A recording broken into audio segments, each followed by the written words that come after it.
I don't really know if you can see that very well, but the motor is in there.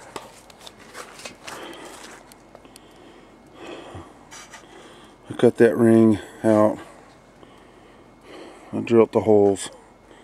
I bolted it up. And I got the motor fitting in there. I'll show you guys better tomorrow how it's fitting, but it fits in there pretty fair. And it's really well centered, so it should work out real good on that part. And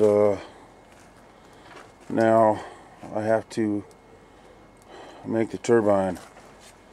And see, this'll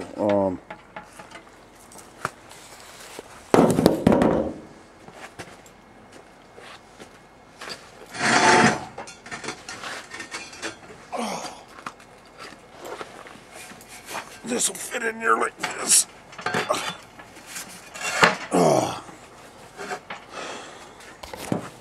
And then once I make the turbine for this thing, I want to make a dual turbine. Then when I got that fastened on there, that'll tell me exactly where I'm going to place my holes for the sound.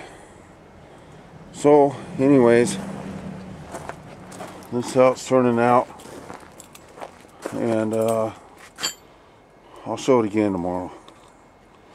Boom.